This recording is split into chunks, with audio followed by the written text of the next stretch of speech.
Bom, se apresenta aí para todos. Eu sou imigrante, vim para o Brasil com 7 anos de idade, depois de uma revolução chamada Revolução de Salazar em Portugal, onde a minha família praticamente perdeu tudo lá, e a gente veio para cá e começou do zero, né? O meu pai, que é o patriarca, né? A minha empresa é uma empresa familiar, o Grupo Real é um grupo de portugueses, então o próprio nome já diz tudo, né? Real, coroa portuguesa. Então, a nossa origem vem de lá da Europa, de Portugal, e tipo assim, o nosso crescimento aqui nesse país foi em cima de muita dedicação, muito trabalho, muita transparência, muita hombridade, muito caráter e principalmente sempre se colocando no lugar do próximo, que eu acho que o grande lance da vida é por aí, né? A gente entende e a gente procura passar esse legado para todos os nossos colaboradores, amigos, familiares, que a vida é uma eterna plantação, né? O que a gente planta aqui hoje, certamente a gente vai estar colhendo lá na frente. E no mundo dos negócios é exatamente dessa forma. Só para acompanhar assim uma história, né? Então vim para cá com 7 anos, fui morar no Morro do Quitungo, na Penha, acho que alguns já conhecem, né? E depois de um tempo, que o meu pai veio para cá como vendedor do Grupo Real, meu pai foi crescendo dentro da empresa, supervisor, gerente, diretor. No meu caso, a minha vida profissional não começou no Grupo Real, tá? Só para ficar claro. Eu com 14 anos comecei a trabalhar, a estudar. Comecei como office boy, fazendo serviço de banco. Na época não tinha nada digital, então era tudo papelzinho mesmo, entendeu? Entrando nos bancos. E trabalhei numa empresa chamada Elétrica Lobo, que era uma empresa de material elétrico industrial. Representava grandes multinacionais, né? Honeywell, Clark Home, ou seja, várias marcas alemãs e da Europa. E eu cresci naquele meio. E tem uma passagem muito interessante, né? Eu com 14 anos, encontrava com alguns amigos, né? Que já nessa época eu já não morava mais na Penha, já morava em Vila Valqueire. O pastor Gladys sabe muito bem o que é. Encontrava com amigos meus que só estudavam e eles ficavam uivando para mim, eu nunca mais esqueci disso. Porque a camisa que eu era obrigado a usar era um lobo, Elétrica Lobo, era o sobrenome do meu patrão, e era um lobo, então aquilo ali eu achava até engraçado, né? Acabei ganhando um apelido de Lobinho por algum tempo, isso nem meu filho sabe, mas foi uma passagem bacana, porque enquanto eu estava já me especializando, já trabalhando, já correndo atrás, já sabia muito bem o que eu queria da vida, alguns amigos meus não fizeram e infelizmente se perderam pelo caminho, né? Isso é um pouquinho assim, é triste, mas é a realidade que a gente vê nos dias de hoje, a gente já viu antigamente, com certeza no futuro eu acho que também não vai ser diferente. Mas aí um belo dia, me formando, já pai do Luizinho, do meu filho Iago, tá? Eu sou viúvo do primeiro casamento, para vocês entenderem. Então eu tenho um filho de 31 anos, tenho outro de 29, que trabalham comigo há mais de 11 anos já também, correto? E aí eu me vi naquele cenário, o meu patrão me propondo para ser diretor, e aí vem o convite do meu pai para ingressar no mundo Volkswagen, né? No Grupo Real. E era um sonho meu, entendeu? Eu era um cara assim, muito focado em seguir o caminho do pai, por que pareça, num bom sentido. E quando veio esse convite e essa oportunidade ali muito pontual, eu, assim, olhando financeiramente naquela época, foi uma grande provação para mim, porque era tipo, eu ganhava 10 mil para ganhar 1.000, para trabalhar com o pai. Uma coisa meio assim, que eu teria que ter muita coragem de tomar essa decisão. Mas como tudo na vida, né? Eu acredito que tudo que é de Deus não é fácil.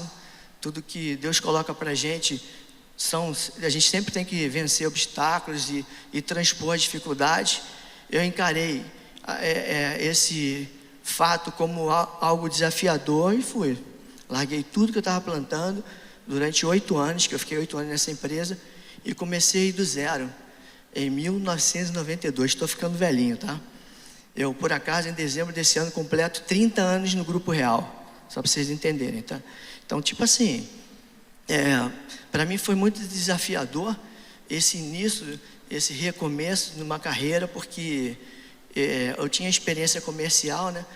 Porque lá atrás eu comecei como office boy, depois eu fui auxiliar de almoxarife, auxiliar de vendas, vendedor, gerente de vendas, e aí cheguei a diretor e saí da empresa. Então eu conheci o ciclo todinho, tá? Desde o conhecimento do produto, né? Quando você é almoxarife, você tem que conhecer os códigos das peças, conhecer tudo que você vende, conhecer a parte técnica também, para depois, tu com 19 anos, virar vendedor. Imagina, tu entrar em multinacional, os compradores tudo fera, e tu tinha que botar uma beca legal e tentar vender o produto. Era uma dificuldade muito grande para gerar credibilidade para os compradores. Mas Papai do Céu sempre foi bom comigo, e como eu sempre insisti, pontuei, perseverei, eu acabava conseguindo entrar nas empresas e vender, e graças a Deus foi só glória só. Vamos voltar. Vocês estão reparando que eu volto lá atrás, vou para frente, para vocês poderem entender o processo todo da minha vida, né? Bom, em cima disso, fui para o Grupo Real lá, e quando eu cheguei, a empresa só existia a nossa empresa Vicente Carvalho, que é a mais tradicional, tem 59 anos de mercado, e eu queria muito me enquadrar em algum departamento, para poder, assim, crescer na empresa, né? Só que era assim, eu chegava num departamento, tinha um gestor muito tradicional e me falava assim, olha, aprende porque a oportunidade vai ser dada para você, ele vai ser trocado. Eu desistia. E sempre assim, ou seja, a minha ascensão dependia de eu entrar e que tivesse que trocar alguém que já estava há muito tempo. Não era meu perfil, nunca foi, não era meu DNA. Então, o que eu fiz? Eu lá atrás comecei a me reinventar e entender como eu poderia colaborar com a empresa, criando outros produtos, outros serviços, saindo da caixinha para poder o quê? Gerar receita para a empresa, ou fazer qualquer coisa diferente que não dependesse de eu ter que trocar alguém para poder crescer na empresa, né? Pois bem, montamos o primeiro departamento de consórcio. Acho que alguns devem saber o que é consórcio aqui, né? Entendeu? Então, montamos o primeiro departamento de consórcio, um vendedor ou outro, daqui a pouco mais vendedor. Resumindo, eu estava em 5 shopping centers aqui no Rio de Janeiro, com 50 vendedores, 5 supervisores, passei a vender 3 vezes mais que a equipe todinha da empresa, a equipe interna. Foi aí que surgiu a oportunidade de crescimento do grupo, porque o meu setor se transformou em vendas externas, todo mundo trabalhando, vendendo, vendia carro no shopping, vendia carro no supermercado, vendia carro na rua, e chamou a atenção dos sócios na época, né? Na época o meu pai tinha mais alguns sócios, a maioria deles faleceram, né? Já eram bem mais velhos que o meu pai, e a gente adquiriu a unidade de Itaguaí, o Itaguaí, ali na Rio Santos, no trevo de Itaguaí, em 2007. Aí surgiu a oportunidade para mim de crescimento no grupo também. Fui para lá já como diretor, a gente começou do zero.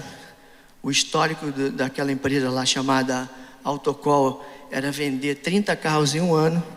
Eles vendiam 30 carros no período de um ano. Cidadezinha mais humilde, né? Emplaca menos carros, então o potencial bem pequeno. E aí o que eu fiz? Quando eu fui para lá, primeira coisa que a gente fez, a gente tem que prestigiar a mão de obra local. Mas por quê? Não tem ninguém qualificado aqui. Aqui todo mundo contrata, não tem nem carteira assinada. Você está maluco, Luizinho? Aqui vai entrar cavalo na troca, você vai ter que avaliar cavalo, cara. Os caras falavam isso para mim, que eu tinha que avaliar cavalo, ovelha, que é uma área rural, né? Falei, não, vamos fazer desse jeito. Vamos procurar as escolas técnicas, falar com os professores, pedir indicação dos professores, porque tem muito aluno que sustenta a família, tem muito aluno aí que vê o pai que bebe, vê a mãe que é empregada doméstica e se esforça, e ele, já está na garra, já está querendo crescer, está querendo ajudar a empresa. E a gente montou uma escolinha de qualificação, onde a gente dava um treinamento antes da contratação, e aí fomos separando o joio do trigo, separando os profissionais por aptidão, né? Esse cara aqui é bom para a área técnica, esse aqui é bom para a área comercial, esse aqui é bom, para a recepção. Vamos montando uma escolinha, né? Nessa época não existia o projeto Jovem Aprendiz como existe hoje, né? Hoje é obrigatório, né? E assim a gente conseguiu 85% do nosso time, era o time da região. E conseguiu qualificar a galera na região, conseguiu multiplicar também, porque a gratidão deles terem aprendido foi também para os próximos, né, vindouros. Hoje a gente tem 120 funcionários só naquela unidade. Aquela unidade vem de 60% do grupo, entendeu? Só para vocês entenderem, tá? São 3 lojas e é a nossa escola. A gente, quando tem alguma ideia pontual e quer sair da caixinha por necessidade da pandemia, da guerra, do mercado, do que vocês possam imaginar como variável, a gente monta um projetinho lá, desenvolve o projetinho, ajusta o projeto e depois humaniza para as outras lojas, né? Porque o nosso negócio é assim, ó. Cada área, cada região tem um público-alvo diferente. Nossa igreja da Elan aqui do Recreio é um público-alvo diferente. Nossa igreja da Elan de Itaguaí é um público-alvo diferente. Nossa igreja da Penha é um público-alvo diferente. Por que eu estou falando isso para vocês? Porque por acaso eu também tenho loja nos mesmos locais que a igreja tem, entendeu? Dei uma estudadinha, entendeu, gente? Então, a gente procura entender e procura humanizar o processo, né? Qual é o seu nome, pastor? Pastor Renato, estou errado? Né? A gente tem que afinar o processo com o nosso cliente, com o nosso parceiro, com o nosso irmão, né? E é por aí, né? Vocês me perdoem usar uma linguajar, assim, um pouco do mundo, mas eu sou um cara, assim, onde eu procuro ser mais assertivo nas ações do que nas palavras. O pastor Glácio me conhece há muito tempo, sabe que o meu DNA é desse jeito, tá?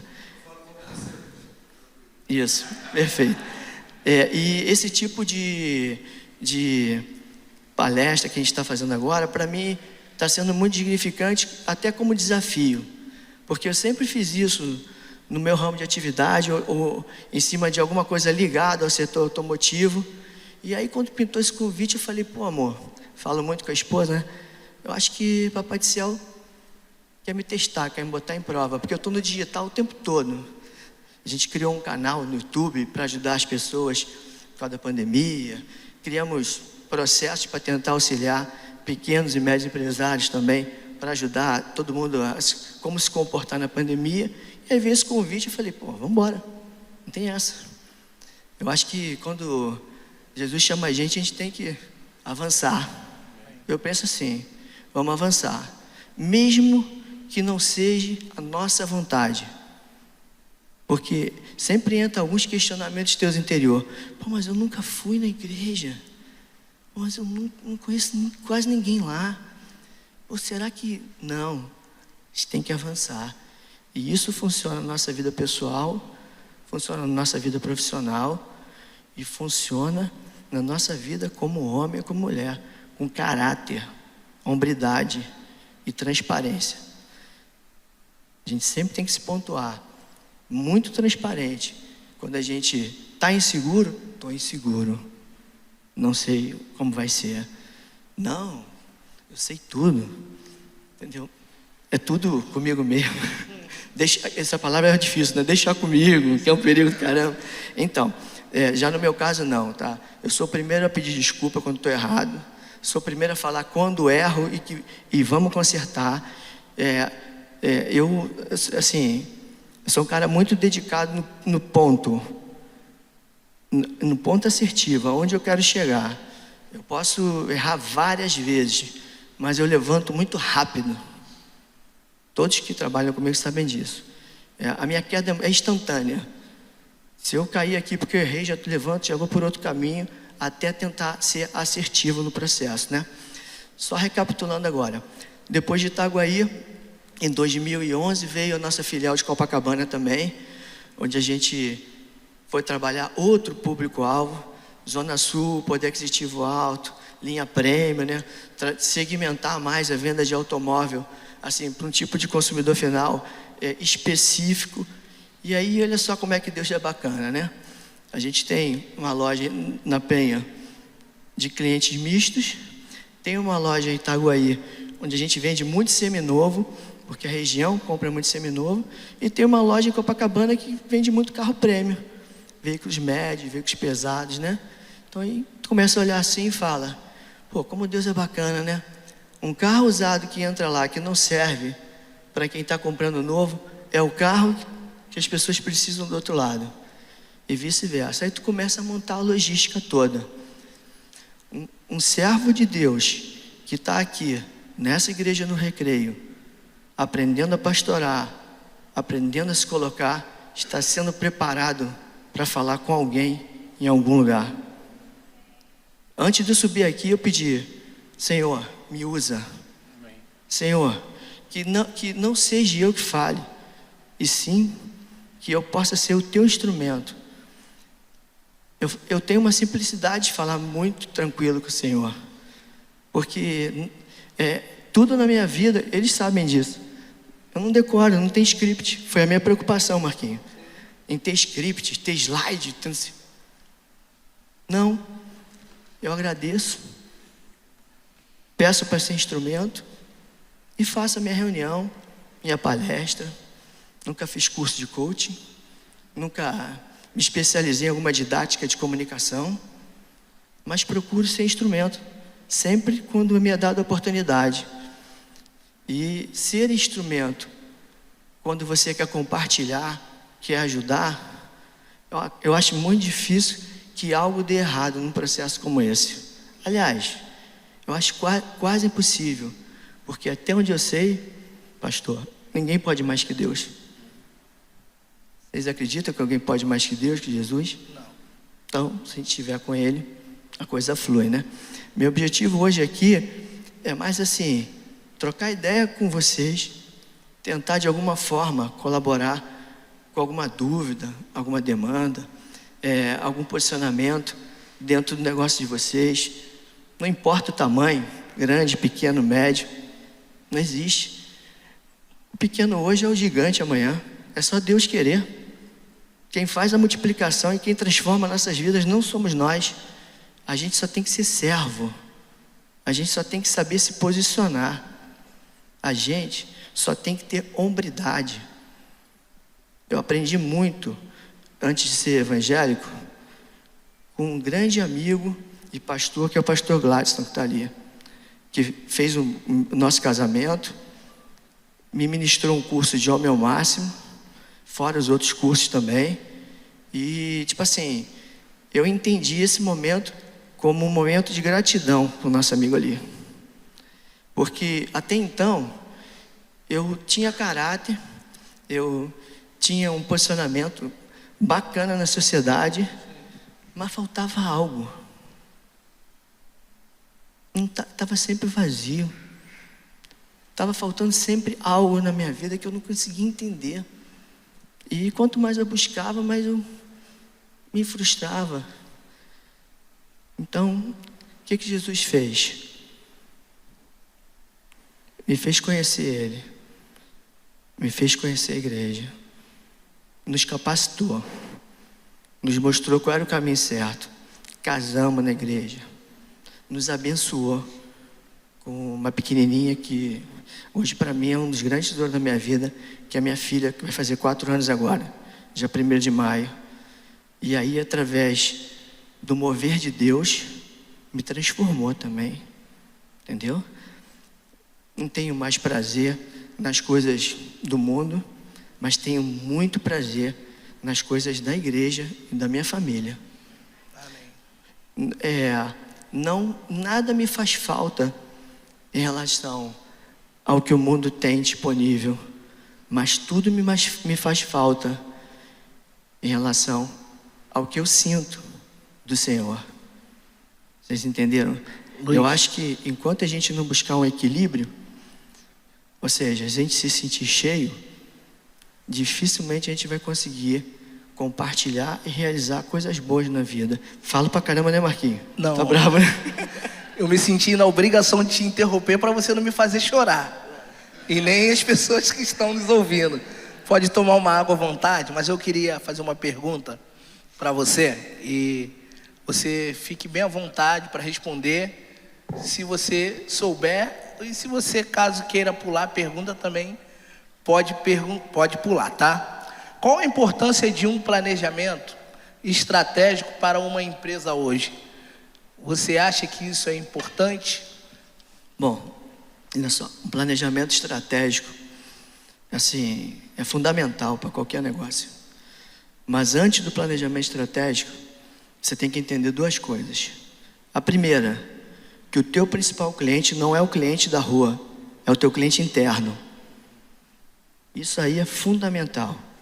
Se o teu time interno não tiver motivado, não tiver consciente do que ele faz, ele não tiver trabalho de mentoria, trabalho de qualificação profissional para o que ele faz, não adianta nada, tá? Então, primeiro você treina o time, motiva o time, cria planos de incentivo para o teu time, tá? Que o maior erro aqui no Brasil é essa. Eu pago um salário, o cara tem que fazer tudo isso. Pô, não é assim, gente. Não é assim. Se eu tenho um salário fixo e quero ser alguém na vida, independente do ramo de atividade, você tem que ter cenourinha, tem que criar algum tipo de incentivo para motivar o colaborador, entendeu? Tá aí, ó, todos três aqui são do time de marketing. Marketing tem comissão? Tem prêmio. Se cada loja bate um objetivo, eles ganham um prêmio. Então, eles vão trabalhar para todos, o tempo todo. Isso é importante. Achei excelente a tua resposta, mas dentre muitos pontos, qual o principal ponto de um plano de negócio? É a definição do objetivo, é o marketing que está aqui hoje presente, é analisar o mercado local, tendência, público. O que você diria sobre isso? Bom, Marquinhos, olha só, eu vou responder diferente. Primeiro, você, olhando o produto ou o tipo de serviço que você faz, você tem que entender qual é a dor do cliente. Qual é a dor do cliente? Qual é a necessidade do cliente? Se você não conseguir entender, tá, que o que você presta de serviço ou o que você vende vai somar com o consumidor, não tem como dar resultado. Então, vou te dar um exemplo, tá? Bem prático no nosso negócio. Muitas pessoas entraram em processo de endividamento por causa da pandemia. Normal, né?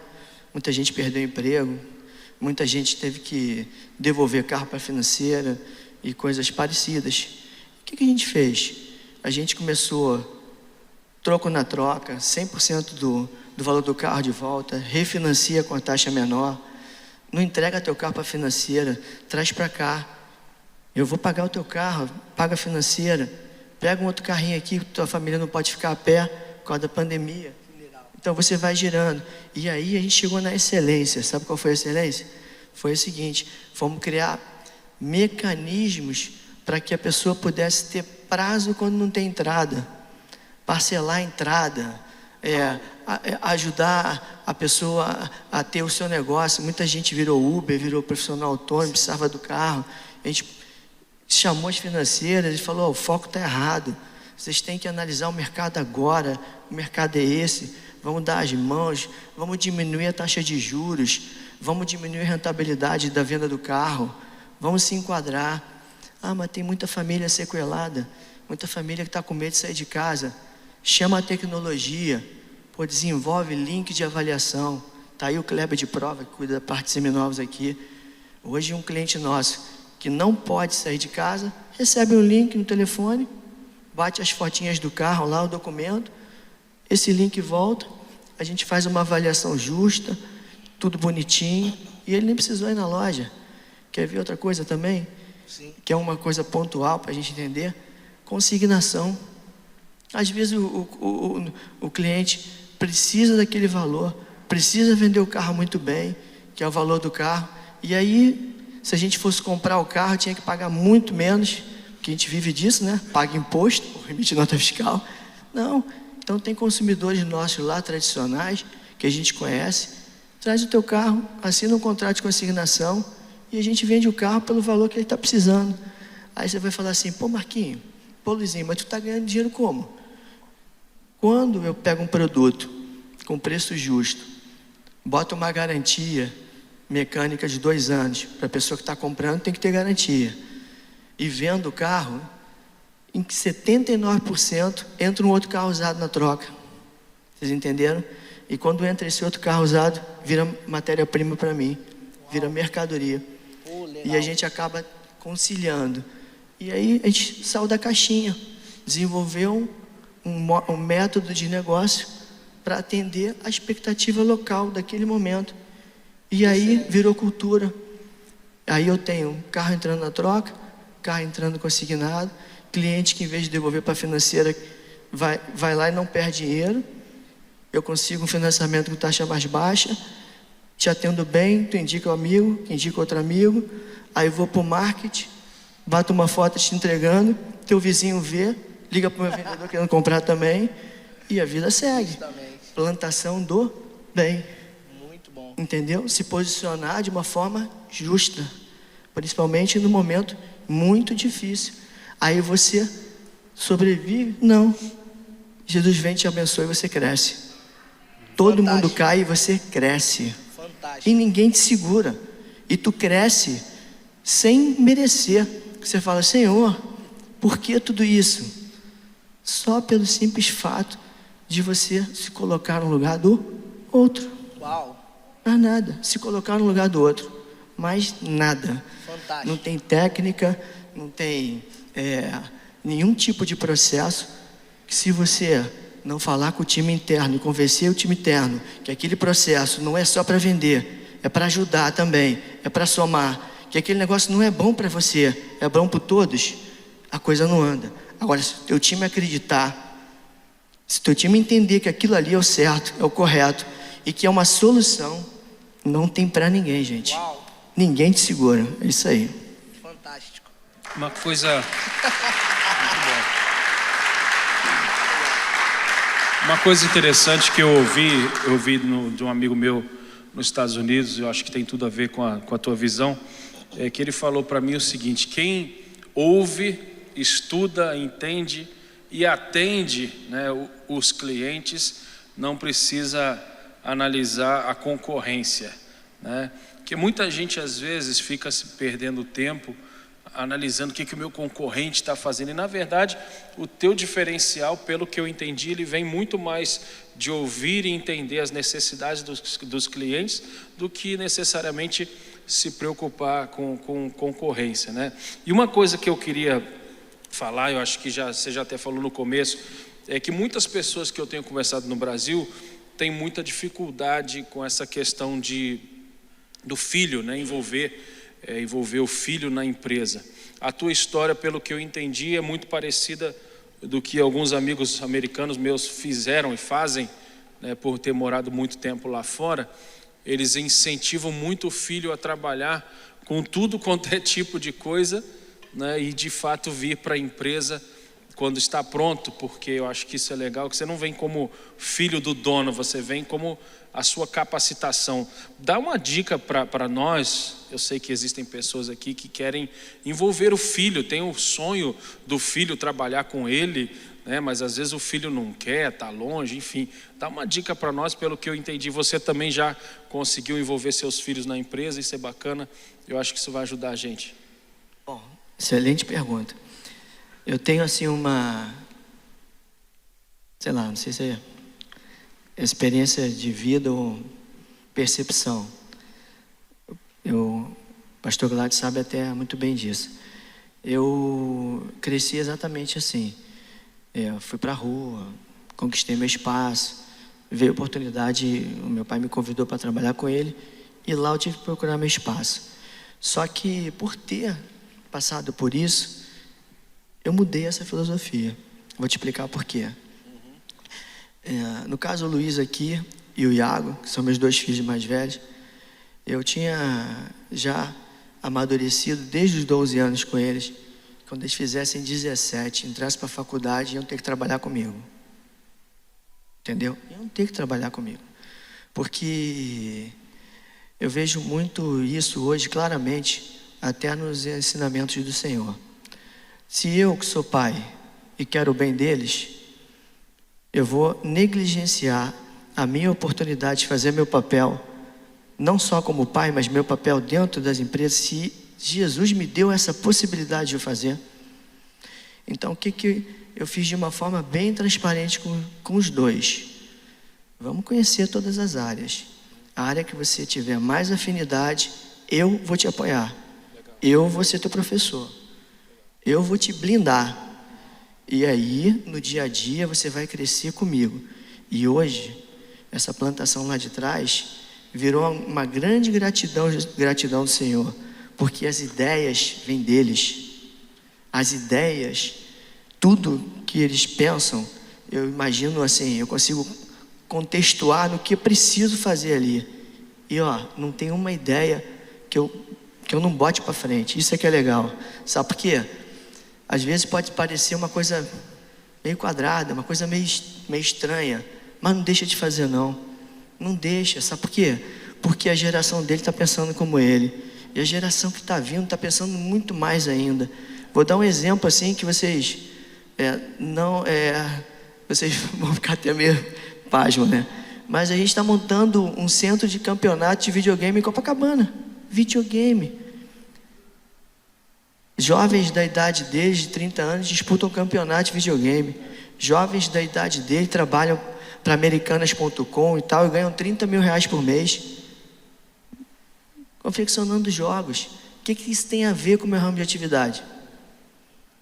A única coisa que eu falei é o seguinte: filho, vamos botar padrão tudo ligado ao automóvel. Uau. Corrida de automóvel lá, turno, não sei o que eu não entendo muito bem, né? Isso agregou, está multiplicando, gera propaganda para o teu negócio. É uma coisa nova.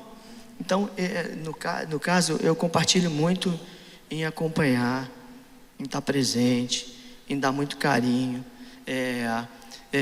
saber que a maturidade, ela vem com o tempo. Você poder ser realmente o pai no processo, às vezes padrasto, normal. Porque eu penso assim, a minha ascensão profissional foi em cima de apanhei muito. Pelo fato de eu ser filho, eu representava um perigo internamente na empresa para muita gente que não tinha essa sabedoria. E eu falei, não quero isso para meus filhos. E realmente não há necessidade, se a política for clara. Estou mentindo? Claramente não é o que acontece? Eu chego para os colaboradores e pontuo. Olha, estou treinando fulano de tal para isso. Posso contar com a tua ajuda? Sim. Então, você passou a ser meu filho a partir de hoje. E trata todo mundo bem. Agora, a gente tem que ter uma característica bem transparente. O dia que eu entrar na minha empresa e não der bom dia para qualquer um, eu não vou entrar mais lá. Entendeu? A gente tem que tratar todos de uma forma igual. Excelente. Entendeu? Tem que cumprimentar todos, escutar.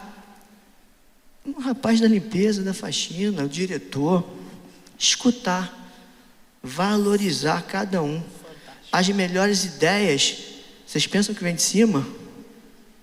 Nunca. Vem de baixo. Uau. Os caras de cima estão preocupados com outras coisas. A galera de baixo está olhando o detalhe, está olhando o que está faltando. Só para vocês terem ideia do extremo, o cliente hoje entra na minha loja de Itaguaí e tem um aquário. Tem um aquário? O que é aquário? Cheio de carpa, tem a ver com peixe. Isso aí é alguma simpatia? Me falaram isso. Que carpa traz dinheiro, caramba. Não é nada disso. Sabe para que é? A recepcionista, quando entra uma criança, é obrigada a dar comidinha do peixe. Do lado de um parquinho. As crianças vão lá enquanto estão brincando os peixinhos, tirando foto. Os pais têm tranquilidade para poder negociar a compra do carro. Entendeu? Então a gente procura ter um ambiente familiar. Eu tenho uma cafeteria dentro da concessionária, que é até minha cunhada que toca. Aí, posso dar um exemplo? Há um mês atrás, ela vai falar, olha, pô, cunhado, tá dando não, essa cafeteria tá muito tradicional aqui, tá tudo de madeira, tudo antigo, tá 10 anos assim, pô, tá tudo assim bem rural. Eu falei, pô, beleza, e aí? Não, a gente tem que fazer isso, fazer aquilo, vamos botar um balanço. Balanço? Pô, vamos botar um papel de parede, vamos botar um jardim vertical. Eu falei, caramba, fazer um negócio? Faz. Sabe o que está acontecendo agora, gente? O pessoal entra na minha loja para tirar foto. Uau, legal. Para tomar um café, tirar foto, bota no Instagram, zero relevância. Já estou com um fluxo de gente entrando lá para tomar café. Aí o vendedor de consórcio já está falando para mim, não, patrão, eu quero tirar meu plantão na cafeteria. Eu não quero mais ficar no showroom, não. Quero ficar na cafeteria para vender consórcio. Eu falei, pô, legal, Luiz, vai para lá. Fantástico. Bom, você está aceitando filho adotivo? Oxalá o ciumento. Fala, meus irmãos. Bom, Luiz, você já passou por algum momento de crise ou momentos de crise? Se você puder compartilhar algum, porque quando a gente ouve você falar, a gente só vê vitória. E fala assim, esse cara é o predestinado, é o luva de predeiro.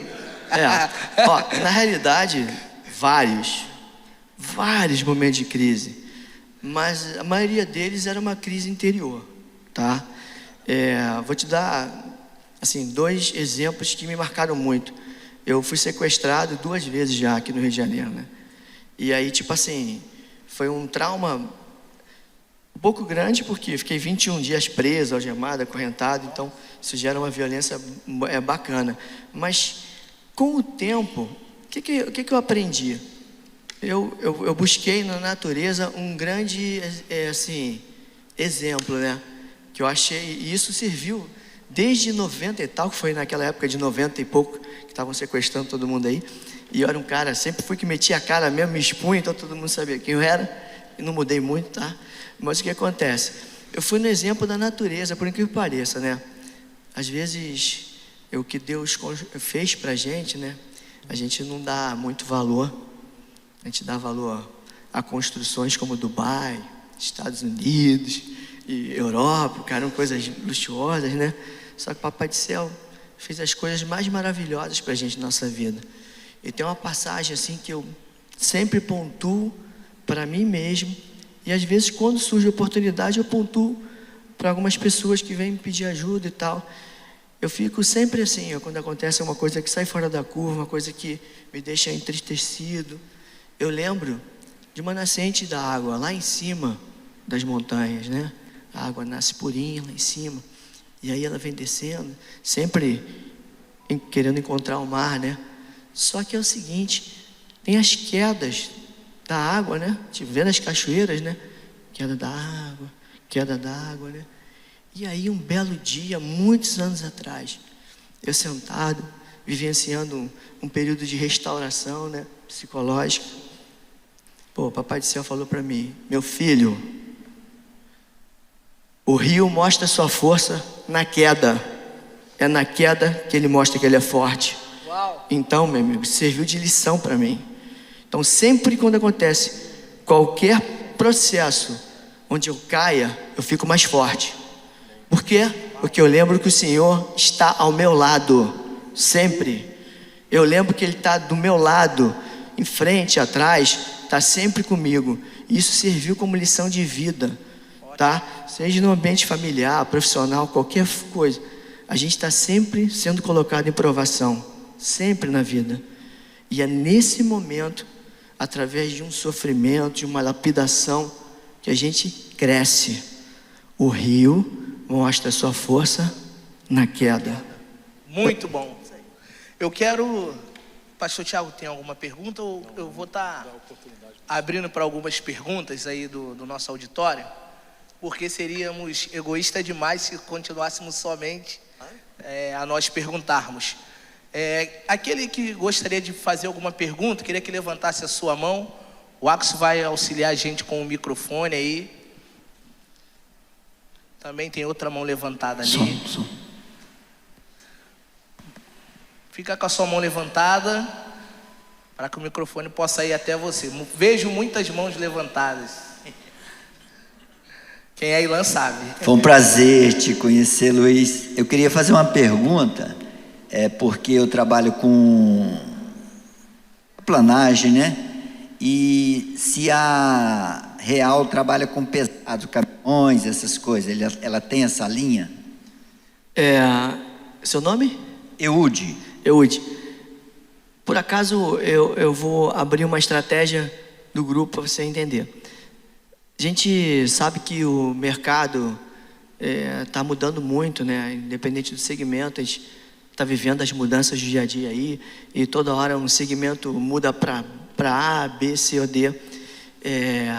A gente está abrindo aqui uma loja aqui no Recreio, tá? Onde o nosso produto principal vai ser carro por assinatura, de todas as marcas, não só a Volkswagen. E a linha de caminhões e tratores está inclusa, entendeu? A gente vai começar a trabalhar esse segmento. Por quê? Vou explicar para ti, tá? Por uma tendência de mercado, as montadoras, as fabricantes de automóveis desse país, eles entenderam que as locadoras estão tendo um ganho estratosférico. Não só com a locação de carro, mas principalmente com a venda. O que elas fizeram? Convidaram alguns grupos no Brasil inteiro para ser o seu locador direto. O que vai acontecer com esse mercado, tá? A gente vai ter uma locação de um produto muito mais viável do que a compra do produto, porque já tem o custo de produção, sem os impostos lá do seguro, IPVA, o carro em nome transferido, né? E a gente fez uma conta rápida, a gente falou, olha, não tem como ficar fora desse mercado. Então a gente está abrindo uma filial Real Seminovos aqui nessa terra, tá? Onde o foco é trabalhar com seminovo e carro por assinatura, e vamos ter os caminhões Volkswagen também, e não só caminhões Volkswagen, mas como toda a linha de veículos de umas 10 marcas de veículos também, a não ser Volkswagen, tá? Tô tendo cuidado de falar isso, por quê? Porque por acaso faz parte de um planejamento estratégico nosso de sustentabilidade, tá, gente? Só para ajudar, que meu propósito é esse aqui. Quem me conhece sabe que eu não guardo informação, não acredito muito nessa questão de boca fechada, porque é o contrário, filho. Olha só, quando Deus abençoa a gente, esquece. Não se preocupa com a grama do vizinho, com o concorrente, esquece. Se Deus está contigo, amigo, não adianta você ficar preocupado com ninguém, não. Entendeu? Então você tem que ir em frente, marchar em frente e vai que Ele te abençoa. E aí só voltando, tá? Carro elétrico chegando, decora. Não é daqui a 10 anos não, gente. 3, 4, 5 no máximo. Já tem carro chegando no Brasil. Ah, mas não tem onde abastecer. Os caras estão trazendo kit para tu abastecer teu carro em casa. Por isso é que está todo mundo já investindo em energia solar. Pô, se o carro elétrico está chegando, 10 anos de garantia, 20 anos da bateria, o que vai acontecer com os concessionários nesse país? Entendeu, Marcelo? Ou você vai para um projeto de mobilidade, de locação de carro, por assinatura, entendeu? E trabalha seminovo, ou você não sobrevive, você quebra.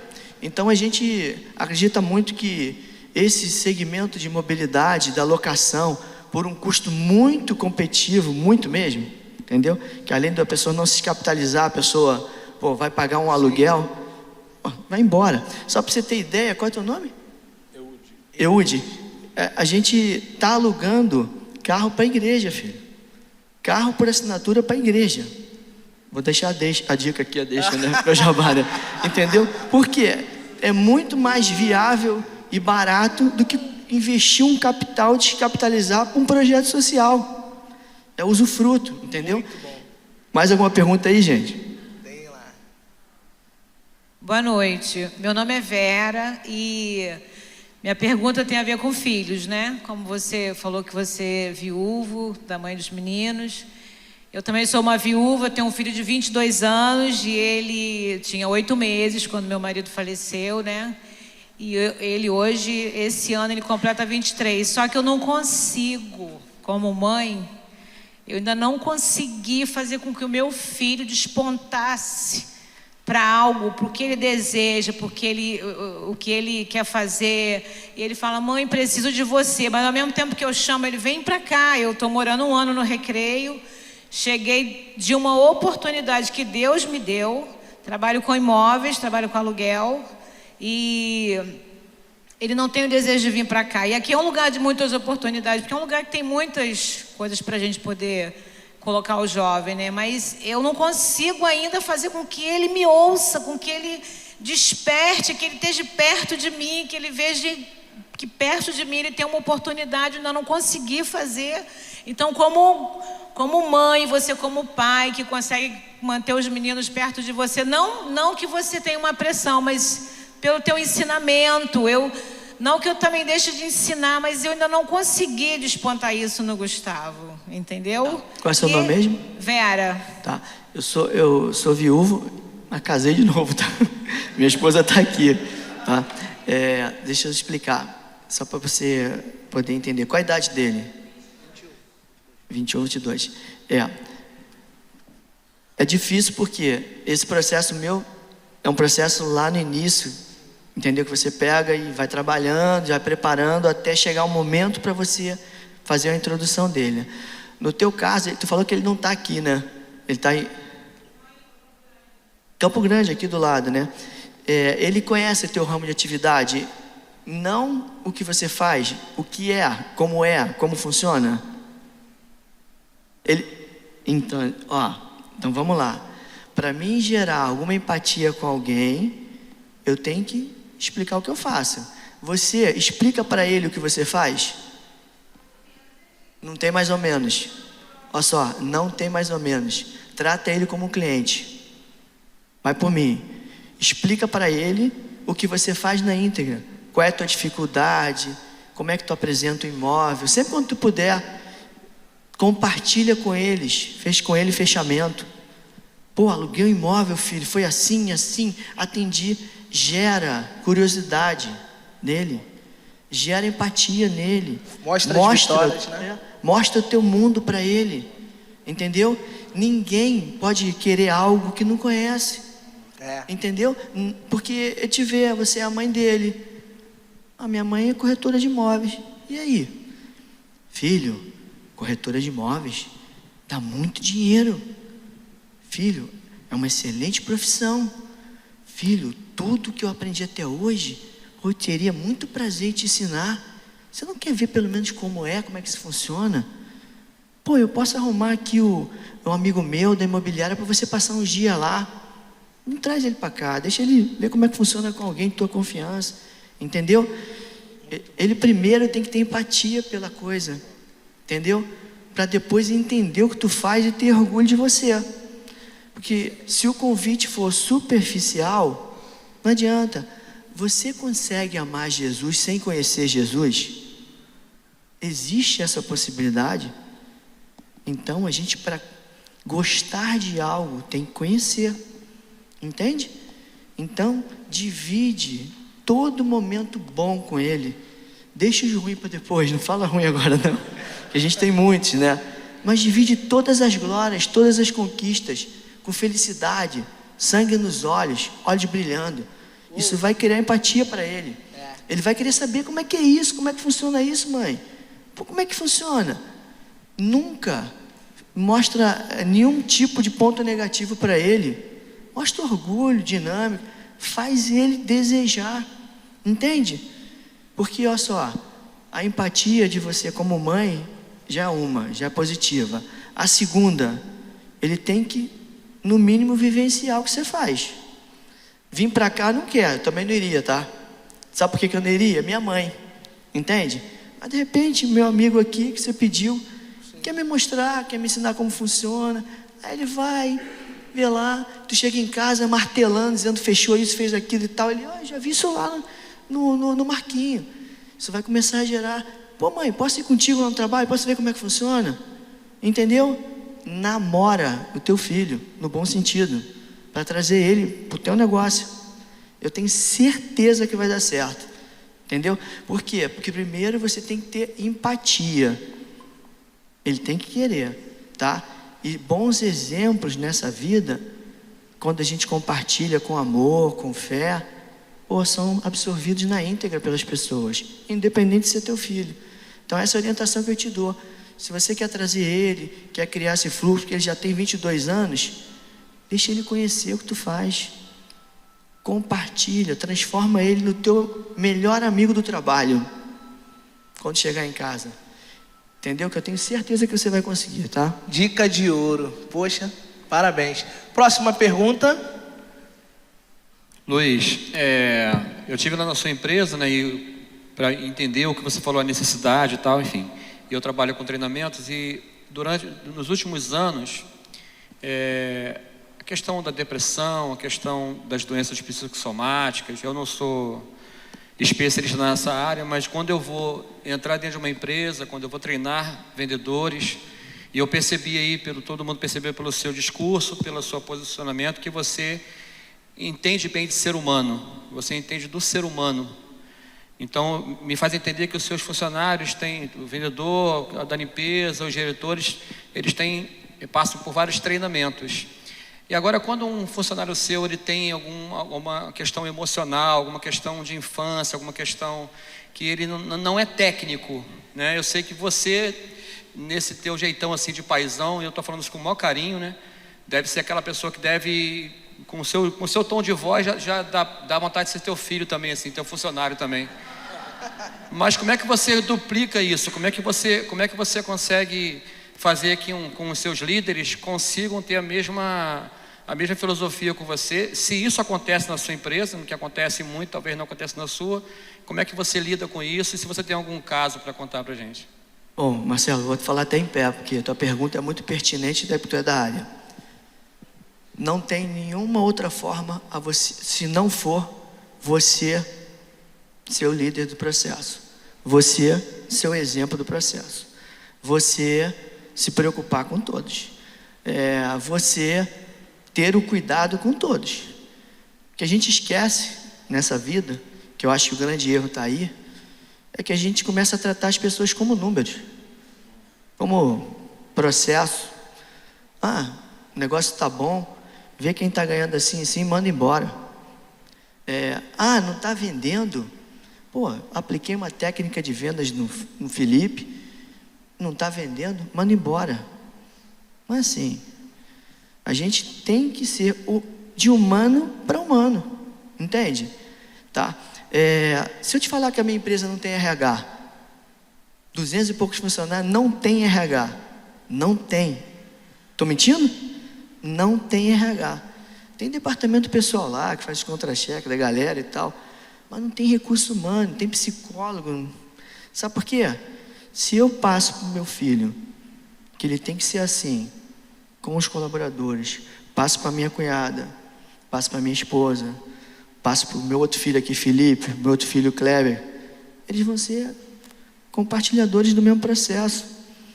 Então, quando a maioria está focada, quando a maioria está no lado do bem da coisa, o que vai acontecer? A minoria está precisando de ajuda. A gente estende as mãos mesmo, cara. A gente faz campanha interna, campanha para os colaboradores. Olha que negócio legal, né?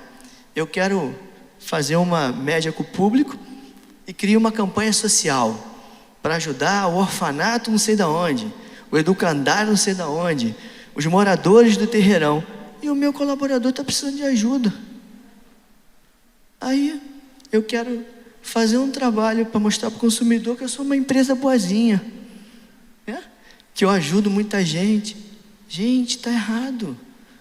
Como é que eu consigo ajudar alguém se tem alguém do meu lado que está precisando? Como é que eu consigo ter a cara de pau de fazer uma campanha para a comunidade tal, se todo mundo que está ali comigo todos os dias, a segunda família sou eu, a empresa, e eu simplesmente ignoro.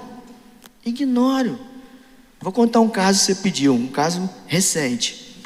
Um vendedor que estava muito mal, estava vendendo mal lá, sendo pressionado e tal, se separou da esposa e tal. O cara estava meio desnorteado, me pediu um vale de R$3.000. E olha a minha situação. Cara mal, cara sem venda, me falou que estava doente, me pediu um vale. Tudo para não dar, né? Chamei ele na minha sala. O que está acontecendo? Não, é que eu me separei, minha esposa me traiu, e pior que ela mora comigo, o namorado está indo buscar ela em casa, meus filhos estão vendo, uma coisa bem difícil de administrar. Então estou com um problema aqui, ali e tal. Beleza, vou te dar o vale. Faz em 3 vezes aí, vamos embora. Dia seguinte, sabe o que aconteceu, cara? O cara não é evangélico não, tá? Ele sabe o que eu estou falando. Entrou na minha sala chorando, pedindo perdão, porque ele tinha desviado 3 carros. Tinha desviado carro usado de cliente. Só que ele não esperava que eu ajudasse e não tinha coragem para ir embora. Eu ajudei, Deus falou com ele, o cara foi lá, pediu demissão, não deixei ele ir embora, entendeu? Não deixei ele pedir demissão. Falei, meu amigo, eu vou te mandar embora pelo que você está falando, que você está admitindo o teu erro, já é um primeiro passo. E outra coisa, não me pede desculpa para mim não. Sabe por quê? Tu tem 2 filhos, tu tem que pedir desculpa para teus filhos, porque o legado na nossa vida é o que fica. O legado é o que fica. As nossas atitudes, nossa hombridade é o que a gente deixa para as próximas gerações. Então, para mim, pedir desculpa, pede para eles. E tomara que esse exemplo que eu estou te dando agora, entendeu? Você possa levar para o resto da tua vida, porque eu já ganhei meu dia. É assim, entendeu, Marcelo? É exemplos pontuais, aonde você se coloca no lugar dos outros e tu procura fazer o bem, entendeu? Sem ibope, sem foco de prospecção, mas com foco real e pontual, que só você e Deus, Jesus, estão vendo. A coisa flui por aí.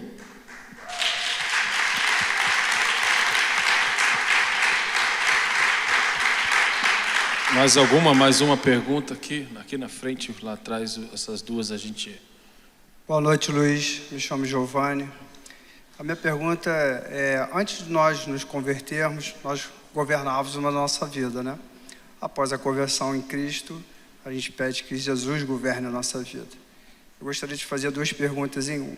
Como que foi o processo após a sua conversão, a sua experiência com Cristo, na sua governança empresarial?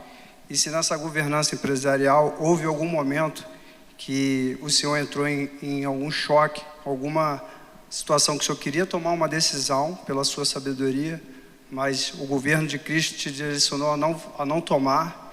E se você poderia compartilhar se houve algum conflito entre a sua sabedoria antes de você conhecer a Cristo e pós a sua conversão, como é o governo de Cristo na sua empresa? Eu vou procurar te responder, seu nome mesmo, desculpe, Giovanni, numa linguagem assim bem simples, bem realista para o meu ponto de vista, tá? A minha conversão, ela foi para me preencher, entende? Foi para que eu me posicionasse, correto? Foi para que eu pudesse entender que, como todos os relatos na Bíblia lá, você não encontra ninguém que não sofreu, que não passou por maus pecados, que não passou provações, que tu não encontra bonança, correto, pastores? Eu estou mentindo, não sou conhecedor da palavra não, tá? Mas eu reparei isso. E então é tipo assim, não existe conflito não, existe caráter, já está com a gente. Existe postura correta, já está com a gente. A questão do pecado foi o meu maior adversário. A gente é humano. Isso impactou no meu ser, da gente sempre avaliar, pô, isso aqui não pode, cara, isso aqui está errado. Eu vou te dar um exemplo bem prático, tá? De uma mudança de postura. Desde a minha conversão, eu nunca mais atendi um colaborador sozinho quando estava falando mal de outro. Quando alguém vem pontuar alguma coisa pertinente ao que envolve o outro, me dá um minutinho. Fulano, dá um pulinho na minha sala. Hoje todo mundo já sabe disso, tá? Não, tipo assim, não alimentar fofoca, sabe? E toda crítica tem que ser construtiva, nunca destrutiva.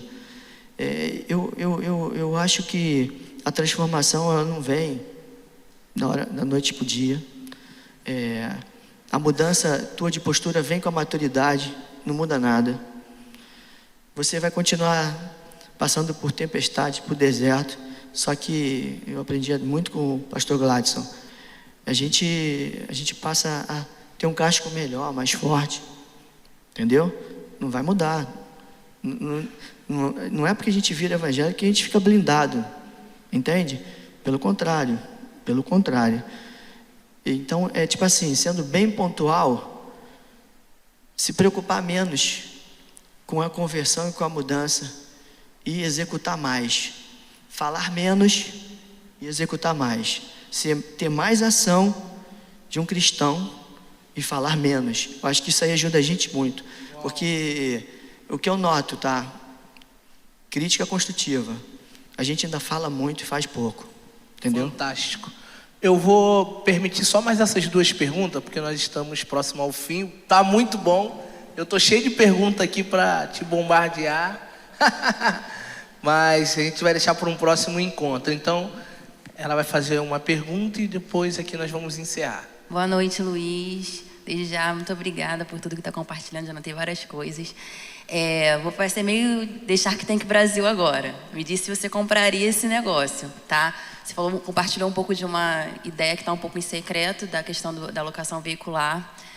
O que você acha de um projeto onde o cliente ele dá 60% de calção em relação ao valor do carro na FIP e ele dá esse calção uma única vez, tá? E ali ele vai ter esse carro, não sei se a proposta é para seminovos ou para novos, enfim, mas que seja. Ele vai ter esse carro novo, digamos assim, até o fim do contrato. E se ele quiser renovar o contrato, ele continua, renova esse contrato sem precisar dar nenhum valor adicional, tá? Não sei se conseguiu entender, somente com esse valor de calção, ele vai ali renovando, se for de 18 meses, fez 18 meses, renova novamente, a cada renovação faz a troca do carro, né, para o carro não depreciar, sem precisar de dar nenhum valor adicional. Esse projeto faz sentido na sua cabeça? É bom?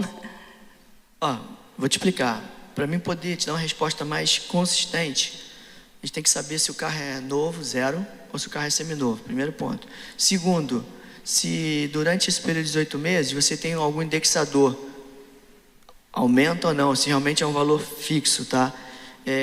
Terceiro, eu não apostaria. Por que eu não apostaria?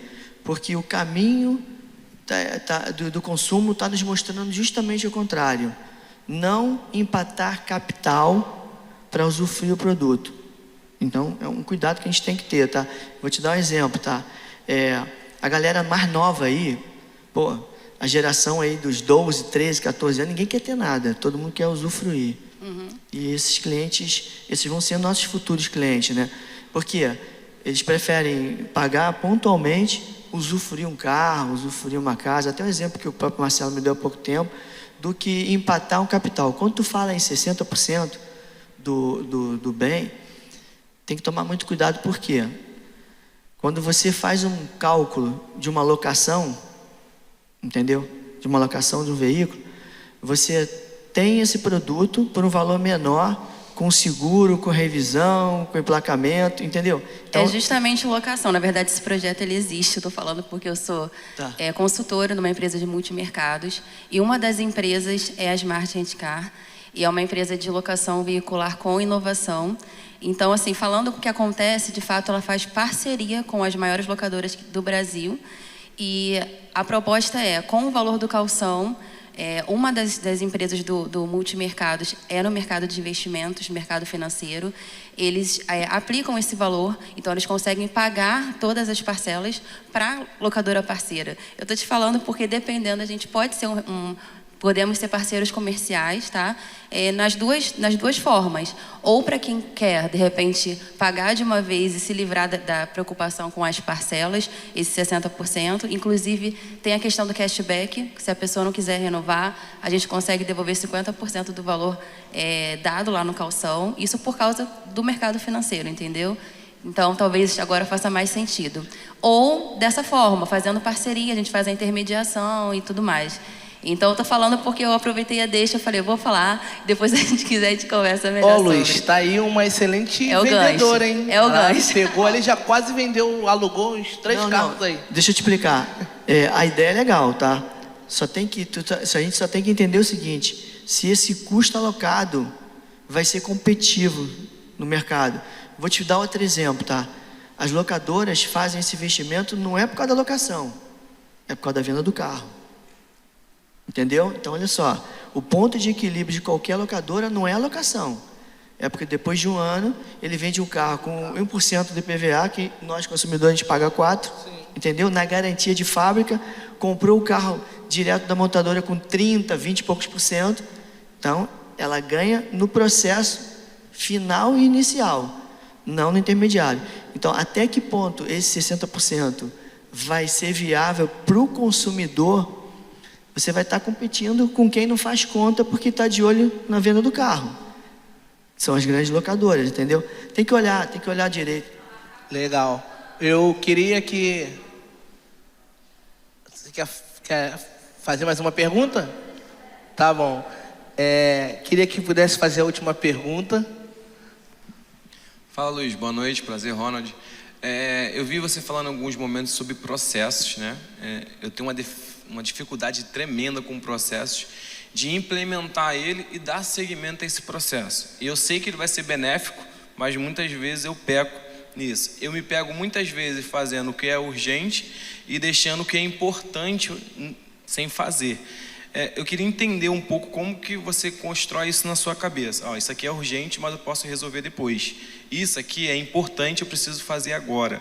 E como essa linha de raciocínio no processo que você inicia e termina, como o projeto piloto que você falou, que leva lá para Itaguaí, inicia lá e passa para todas as lojas.